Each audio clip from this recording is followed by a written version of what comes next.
My name is Ellie, and I'm 33 years old. If you asked me before last Sunday what love looked like, I would have said it's the quiet choreography of ordinary life. The mug he leaves on the counter because he knows I'll rinse it and tease him. The way his shoes end up by the door pointing out ready to go. The soft tap of his texts in the middle of my workday. Eat something, please. Not fireworks, not confetti, not declarations shouted over music. Just a rhythm you learn together, one step at a time, until you can do it with your eyes closed. I run a vintage motorcycle restoration studio in a converted brick warehouse that used to be a printing press.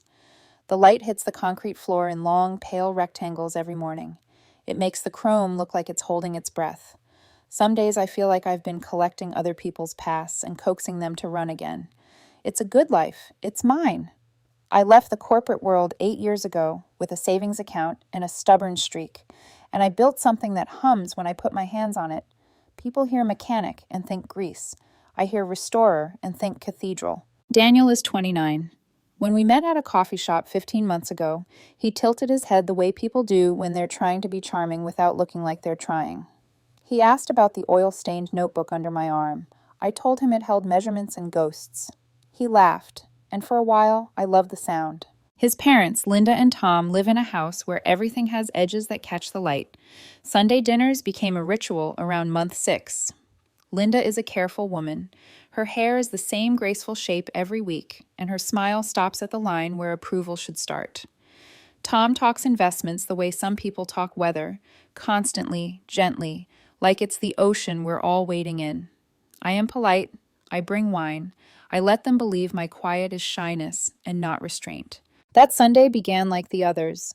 Lamb roasted with rosemary, salad that snapped when you bit it, Linda's voice moving through the kitchen like a metronome, plates, napkins, water. Daniel kissed my temple when he thought no one was watching. I put the bottle on the counter and said the phrase I had earned. Is there anything I can do to help? Linda handed me a stack of plates and said, "You being here is help enough, dear." The words arranged in a way that sounded like kindness if you didn't tilt them toward the light. We ate.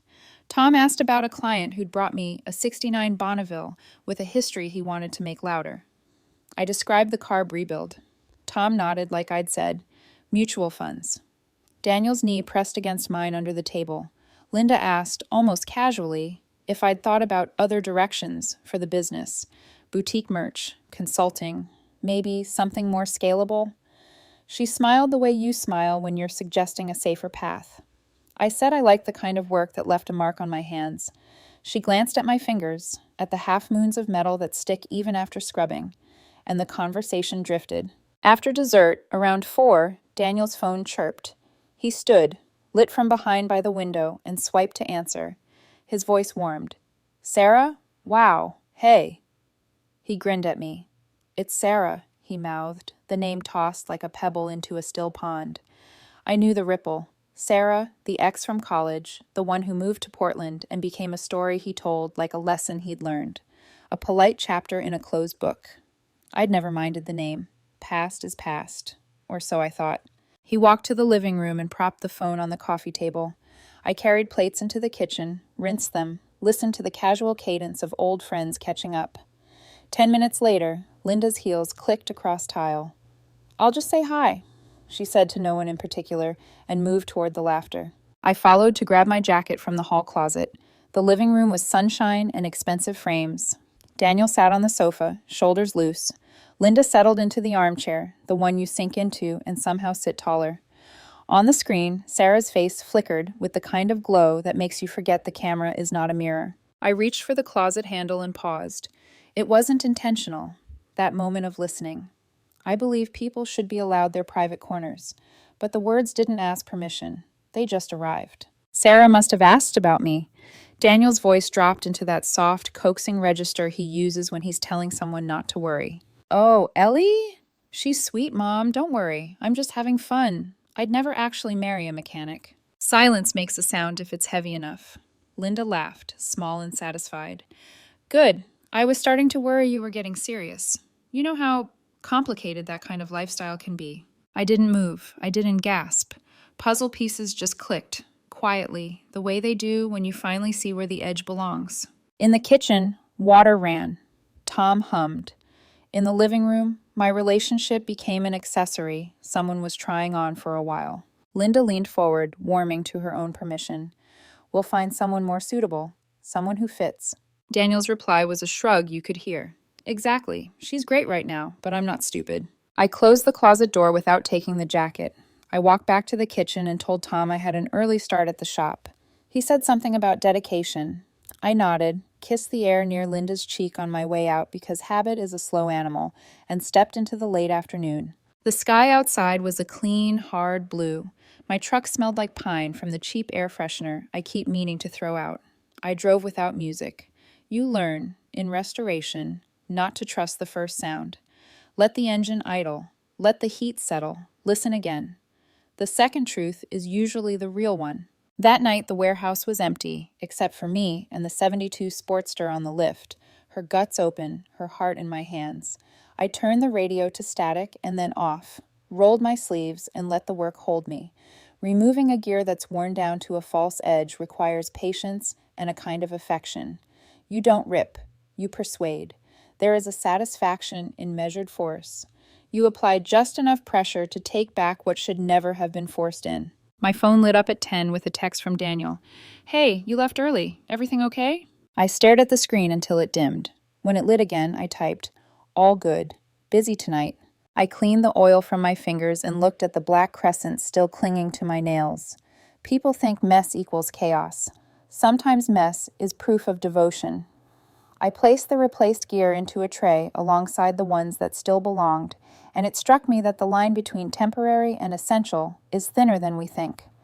I thought about the lamb and Linda's laugh and the angle of Daniel's jaw when he believes he's being clever. At midnight, I sat on the concrete with my back against the workbench and my legs stretched long, the cold floor calling my attention back into my body. In my head, I replayed the words. I examined them the way I'd examine a hairline crack, tilting, squinting, checking the light from another angle, from another. There is no mishearing. I'd never actually marry a mechanic. That's not a metaphor, that's a blueprint. At 1, I opened the shop's back door and let the night in. The alley smelled like rain that hadn't decided to fall. I thought about Sunday dinners, about the ritual of pretending, about how ritual becomes a ceiling if you never look up. I realized I'd spent a year and 3 months teaching myself to fit through a door that was already closing. My phone buzzed again. Daniel, a second text. Dinner tomorrow or Tuesday? I answered, I'll be tied up with the Sportster for a while. I imagined Linda reading our messages over his shoulder, the way she sometimes read his thoughts for him. I imagined Sarah's face shrinking into the phone when she realized she'd been part of something ugly. I pitied her briefly, for being a witness to a performance that performed itself. Near 2, I locked up. The bike waited, patient, the way machines are when they trust you. I put my palm on the tank. It was cool now, ready to begin again tomorrow. On my way home, the streetlights pooled on the road like small stages. I didn't feel angry, not in the way movies teach you anger should be loud. I felt precise. An engine that's been misfiring doesn't need drama. It needs adjustment. It needs someone to admit where the fault line is and stop pretending it's music. In the mirror, my eyes looked older by an hour, but the truth lives best in honest light. Back in my apartment, I took a shower hot enough to chase the day out of my hair. I watched the suds turn gray around my ankles and thought of Linda's phrase, someone more suitable, as if compatibility is a dress code and not a language you build together. I toweled off, put on the soft t-shirt Daniel used to borrow, and folded it instead of wearing it. Some habits you break in silence. Some you simply set down. When I slid into bed, the city was a low hum, and my chest felt surprisingly steady. The last image before sleep claimed me was the '72's open belly, all its temper and promise. Tomorrow I'd press the new gear into place and listen for the truth of it, the way I always do. People think heartbreak is a crash, sudden, loud, full of sparks. Sometimes it's a well-oiled hinge realizing it's been asked to carry a door that leads nowhere. I close my eyes knowing this. I will not plead for entry where I was never meant to belong. I will not apologize for the oil under my nails. I will not let anyone whisper temporary over the work I've carved into this life with both hands. I will rebuild, but not what they broke. When people leave you with silence, they expect you to fill it, to chase them for closure, to beg for understanding. but I've learned that silence can be sharper than words if you hold it steady enough. 3 mornings after that Sunday, I arrived at the shop before sunrise. The air was cold and clean, carrying the scent of old oil and rain-soaked dust. I flipped on the light, and the hum of electricity filled the space, the kind of sound that feels like company when you need it most. Daniel had texted twice overnight. "We haven't really talked since Sunday. Are you okay? You've been distant lately. Did I do something?" I wrote back only once. "Busy week ahead, need to focus." No punctuation, no warmth. The absence of both said enough. The next few days blurred into work. The Sportster became my anchor, its parts scattered across the table like pieces of a truth I could control. Rebuild, restore, replace. There's comfort in precision when the rest of your life feels like static. Each night, I packed a little more of myself out of Daniel's apartment: a toothbrush, 2 mugs, my favorite denim jacket, the socket set I'd bought after he broke his dad's car latch last winter. I left no note, no drama, just air where I used to be. He called on Wednesday. His voice came through the speaker, tinny, anxious. "Ellie, what's going on? You barely answer my texts." "I told you," I said, tightening a bolt. "Busy week." "With what? You always make time for me." The wrench slipped, scraping my knuckles. I watched a thin line of red bloom across the skin. "Daniel," I said quietly, "you should think about why that bothers you so much." He didn't respond right away. I could hear the faint echo of his mother in the background, asking if he wanted tea. He hung up without saying goodbye. By Thursday, Linda called. Her voice was the kind that tried to sound casual but couldn't hide its curiosity. "Ellie, sweetheart, I just wanted to check in. Daniel says you've been a bit off." "Off?" I repeated. "Oh no, just busy." "Busy is good, but relationships need tending too, dear. Don't let work consume you." The irony almost made me smile. "I appreciate the advice," I said, "but Daniel and I will be fine." "Will be?" she echoed, catching the tense like a cat catches a loose thread. "Take care, Linda," I said, and ended the call before she could pull on it. That evening, Daniel showed up at my shop without warning. He was dressed in his usual tailored gray slacks, too clean for the smell of oil and steel that lived in this place. "Ellie, we need to talk." I didn't look up. "About what?" "About whatever this is. You've been avoiding me." I wiped my hands on a rag. "Have I?" His jaw tightened. "Stop pretending you don't know what I mean." I finally met his eyes, the same eyes that had once felt like home. "Then say it." He hesitated. "You've been different since Sunday dinner." I let the silence stretch between us, the hum of the fluorescent lights filling it. "Do you really want to know why?" He nodded. I placed the wrench down and leaned against the workbench. "Because I heard you." His brow furrowed. "Heard me?" "On your FaceTime call with Sarah," I said evenly. "You told your mother you'd never actually marry a mechanic." The color drained from his face. "Ellie, I held up a hand. "Don't bother. I heard every word." He stepped closer, panic creeping into his voice. "That's not what I meant. My mom's been on my case about marriage for months. I just said that to calm her down." "So you lied to her," I said, "to protect me." "Yes." I smiled, a small, tired thing. "Then why did she laugh like she agreed?" He blinked, unsure. "You're twisting this." "No," I said softly. "You were honest. You just didn't mean for me to hear it." "Ellie, come on," he said, running a hand through his hair. "You know I love you. You can't seriously end things over one stupid comment." "One stupid comment," I repeated, "the kind that tells me exactly where I stand. Do you even hear yourself, Daniel? You said you'd never marry someone like me." And your mother nodded like she'd already planned the replacement. He opened his mouth, but I didn't let him speak. "I've spent 15 months showing up, pretending not to notice when your mom looked through me, pretending her questions about next steps weren't little tests to see how long I'd last. You can tell yourself whatever story helps you sleep, but I'm done being the experiment." "Ellie, please," he said, "you're overreacting." I laughed, quietly, almost kindly. "You're right. I'm reacting exactly enough." I turned back to the motorcycle and picked up the wrench again. "You should go, Daniel." He stayed still. "Is that it?" "That's it." I didn't watch him leave, but I heard the slow drag of his footsteps across the concrete. When the door clicked shut, I exhaled for the first time all week. Friday morning came with sunlight sharp as glass through the warehouse windows. My knuckles still stung where the wrench had slipped. I poured coffee into the chipped mug I'd rescued from his apartment and watched the steam curl like smoke from a controlled burn. By 10, I'd updated my emergency contacts at the bank and insurance, erasing Daniel's name from the spaces where it didn't belong. That small administrative act felt cleaner than any argument ever could. Around noon, my phone rang again. Linda, of course. "Ellie, dear," she began, syrup smooth. "Daniel says you two had a little disagreement. I hope it's nothing serious." "No disagreement, Linda," I said. "Just clarity." She paused. "Well, will we still see you Sunday?" "No," I said. "I think I'll pass from now on." "That's sudden. Did we do something wrong?" "Nothing wrong," I replied. "It just doesn't fit my schedule anymore." She drew a careful breath.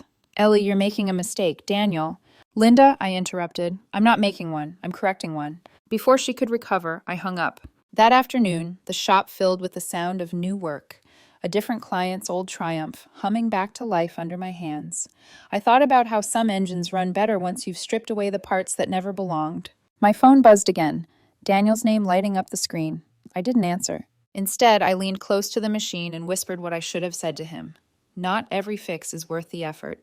The bike purred, steady and strong. That night, I sat outside the shop door, grease still on my skin, stars caught in the puddles by my boots.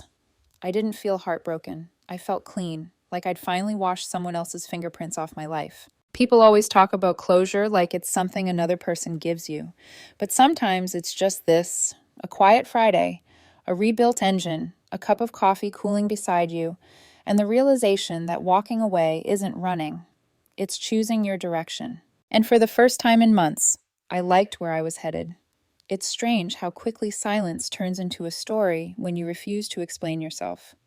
By the next week, Daniel had already written the first draft of his version. I was emotional, overreacting, misunderstanding a joke. It spread fast among mutual friends, faster than truth ever could. People love narratives where the calm one is painted as cold and the loud one as honest. But I didn't defend myself. I didn't correct anyone. I just went to work, opened the shop, rebuilt engines, and let the noise die against the walls. Silence again became my weapon. It was Wednesday morning when Linda called again. Her tone was different, quieter, cautious. "Ellie," she said, "I just wanted to ask. Daniel told me there was a misunderstanding last week. He said you overheard something and took it the wrong way." I set my wrench down. "A misunderstanding," I repeated. "Is that what he told you?" "Yes," she said. "He insists he was just trying to calm me down. He didn't mean it." "Then maybe you should ask yourself," I said softly, "why you needed calming at all." There was silence, a long one this time. "I beg your pardon?" "You heard him too, didn't you?" I asked. "You laughed. You agreed. You weren't confused, Linda. You were comfortable." She didn't deny it. Instead, her voice softened. "I didn't realize you heard that." "Now you do." I could almost hear her frown through the phone, her pride collapsing in quiet folds. "I suppose we both said things we shouldn't have." "No," I said gently. "You both said what you meant. You just didn't mean for me to hear it." I hung up before she could respond. 2 days later, she called again, but this time her voice trembled slightly, like a confession rehearsed too long. "Ellie, I owe you an apology." "For what?" "For everything, I suppose. I was unfair to you. I judged you without understanding what you do. I actually looked up vintage restoration after our talk. I had no idea the craftsmanship involved, or the value of what you build." I didn't say anything. "I realize now," she continued, "that you were always polite, even when I wasn't." "That's all right, Linda," I said. "Some people see oil and only think of stains. Others know it keeps the engine alive." She exhaled shakily. "Tom misses talking to you. He's been asking if you'd come to dinner. I promise Daniel won't be there." Her sincerity surprised me, but I wasn't ready to accept or forgive. "I'll think about it," I said. The next day, I got both of them, Daniel and Linda, together at once, though not by choice. I was in the middle of sanding down a fuel tank when the shop door opened. The bell jingled, and there they were, Daniel looking determined, Linda looking nervous. "Ellie," Daniel said, "we came to talk." "We?" I asked, wiping my hands on a rag. "I asked Mom to come," he said quickly. "We should all clear the air." Linda spoke first. "Ellie, I told Daniel to leave you alone, but he insisted.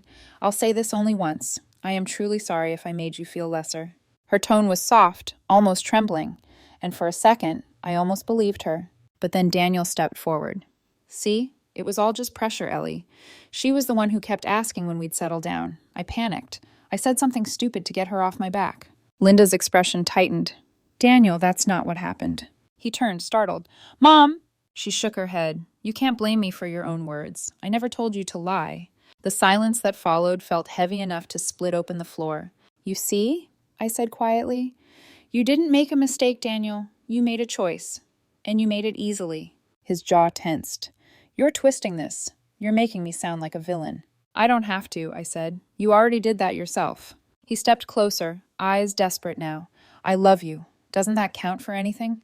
It did, I said, until you made it sound like charity. Linda's shoulders dropped. She looked at her son the way people look at strangers in familiar rooms, as if something she'd believed in had quietly expired. Daniel, she said softly, stop. You can't fix this. He turned to her, betrayed. You're taking her side now? I'm taking the side of decency, she said. For once, he had no answer. Ellie, Linda continued, I can't undo what was said, but I want you to know I see you differently now. I was wrong. I nodded. Apology accepted, but understanding doesn't require reunion. Her eyes glistened. Fair enough. Daniel opened his mouth again, but I spoke before he could. You should both go. I have work to finish. He hesitated, then stepped closer one last time.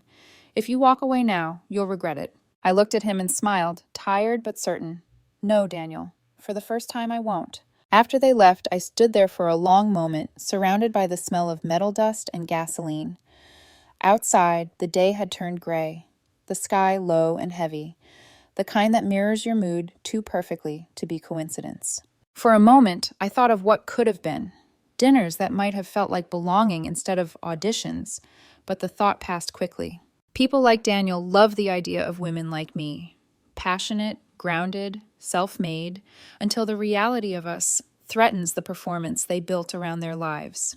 They want to be inspired, not challenged. And I had no interest in inspiring anyone who needed me small to feel tall. That evening, I locked up early. I drove past Daniel's street, not to see him, but to see how it felt not to stop. It felt clean, like driving out of fog into air that didn't stick to your lungs. When I got home, I made dinner for one. Sautéed garlic, fresh pasta, a glass of wine poured deliberately half full. I ate in silence. It didn't feel lonely this time. It felt earned. As I washed the dishes, I noticed something. The gray from the shop had faded from my fingertips. The skin was raw, but new. I smiled at that. Healing, I realized, looks a lot like clean hands after a long day. Tomorrow, I'd start early again. There was a tank to repaint, a carburetor to fine-tune, a life to rebuild, piece by honest piece. And this time, everything that stayed would be here because it belonged.